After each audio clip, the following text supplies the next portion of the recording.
AI lawan memes, otak lawan hype. Ini pertarungan raksasa di dunia kripto yang lagi panas banget. Tapi siapa nih yang bakal jadi juara berikutnya? Yuk kita bedah bareng-bareng. Coba bayangin, di satu sisi ada yang di backup superkomputer dan duit gede dari institusi. Di sisi lain, ada yang modalnya cuma kekuatan viral dari internet. Dua-duanya lagi terbang ke bulan. Tapi pertanyaannya, siapa yang beneran punya fondasi buat bertahan lama? Oke, kita mulai dari yang pertama dulu ya. Si petarung yang ngandelin otak, Tao. Jadi, apa sih BitTensor atau SAO ini? Gampangnya gini deh. Kalau Bitcoin itu kan bikin pasar uang jadi terdesentralisasi ya kan? Nah, BitTensor ini mau ngelakuin hal yang persis sama, tapi buat kecerdasan buatan alias AI. Tujuannya keren, mau bongkar dominasi raksasa kayak Google atau OpenAI, jadi siapa aja bisa ikut kontribusi dan tentunya dapat imbalan. Dan lihat deh respon pasarnya. Gila, cuma dalam sebulan terakhir harga Tao meledak 73%. Ini bukan kenaikan ecek-ecek, ini sinyal kuat banget kalau ada sesuatu yang besar lagi dimasak. Tapi, apa sih yang bikin harganya terbang? Ternyata ada 4 pemicu utamanya. Pertama, Grayscale. Ini manajer aset raksasa loh, bikin produk trust buat Tao. Ini kayak lampu hijau super terang buat investor kakap. Kedua, mereka ngebuktiin teknologinya jalan, berhasil ngelatih model AI gede secara desentralisasi. Keren! Ketiga, beberapa subnet atau jaringan kecilnya udah mulai ngasilin duit, jutaan dolar. Dan yang terakhir, ya sentimen pasar. Narasi AI lagi panas-panasnya, sampai-sampai bos Nvidia pun ngomongin.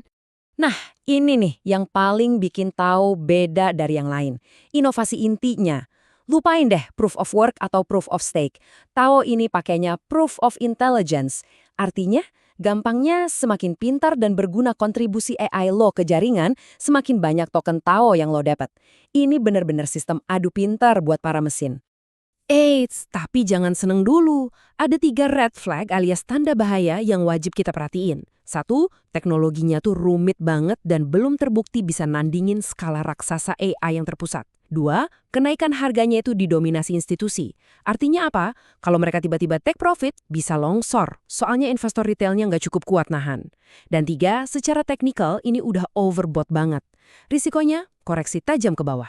Oke, sekarang kita pindah ke penantang kedua. Kalau tahu tadi otak, yang ini nih, meme core, sang juara kultur dan hype.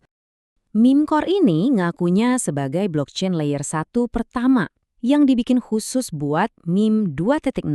Dan senjata andalannya, sesuatu yang mereka sebut proof of meme. Jadi, aktivitas komunitas, seberapa viral sebuah konten, itu semua jadi bagian dari keamanan jaringannya. Unik kan? Langsung deh, muncul pertanyaan gede.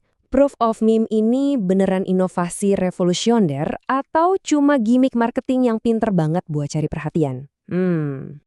Gimmick atau bukan, lihat aja angkanya.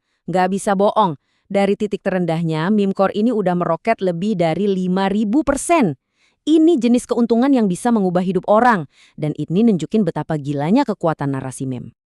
Tapi, ayo kita bedah lebih dalam. Nah, slide ini penting banget. Lihat nih, volume pembelian beneran alias spot itu cuma sekitar 2,2 juta dolar. Sekarang bandingin sama volume futures, ini isinya taruhan spekulatif, hampir 86 juta dolar. Artinya, sebagian besar harga ini digerakin sama leverage, bukan karena orang beneran percaya dan beli. Ini super berisiko teman-teman. Dan resikonya nggak berhenti di situ. Angka ini nih, ini salah satu yang paling bikin ngeri investor jangka panjang. Rasio fully diluted valuation alias FDV-nya bisa 3-6 kali lipat dari market cap sekarang. Maksudnya apaan sih? Nah, ini dia maksudnya. Sebanyak 82,5% dari total supply tokennya itu belum ada di pasar. Ini benar-benar kayak bom waktu. Begitu token-token ini dilepas, bisa langsung ngebanjirin pasar dan ngebuat harganya anjlok. Ini risiko inflasi supply yang masif banget. Oke, kita udah lihat plus minusnya. Sekarang waktunya kita adu data mereka secara langsung, head to head, biar angka yang bicara. Tabel ini ngerangkum semuanya. Singkatnya, TAO supply-nya terbatas kayak Bitcoin, liquid banget, dan di-backing institusi sekelas Grayscale. Risikonya, ya di teknologinya yang ribet. Sebaliknya, M, supply-nya bejibun. Risiko inflasi FDV-nya serem banget dan jelas banget didominasi spekulasi leverage. Keduanya punya potensi, tapi profil risikonya, beda banget kayak langit dan bumi. So, setelah lihat semua ini, mana yang cocok buat kalian? Coba deh pakai checklist ini buat bantu mikir. Sebelum mikirin buat beli TAIO, coba tanya ke diri sendiri. 1. Lo beneran ngerti nggak sih teknologinya? 2. Sadarkan kalau ini udah naik tinggi banget dan rawan koreksi? 3. Siap nggak kalau harganya tiba-tiba turun 30-40%? Dan 4. Udah punya rencana kabur belum kalau tiba-tiba narasi AI udah nggak seksi lagi? Nah, buat si memes, pertanyaannya lebih ke arah resiko tokennya. 1. Paham bener nggak sama efek 82% supply yang masih dikunci itu? 2. Sadarkan kalau ini tuh lebih ke mainan spekulasi, bukan investasi fundamental? 3. Siap mental nggak buat volatilitas gila-gilaan? Dan yang paling penting, yakin proof of meme itu beneran ada gunanya buat jangka panjang? Jadi, disinilah keputusannya. Portofolio kalian itu tim #otak, yang fundamentalnya kuat tapi rumit, atau tim #hype, yang andalin kekuatan viral dengan resiko super tinggi. Nggak ada yang salah atau bener kok, yang penting sesuai sama profil resiko masing-masing.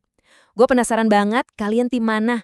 Tulis di kolom komentar ya, tim #otak atau tim #hype. Yuk kita diskusi!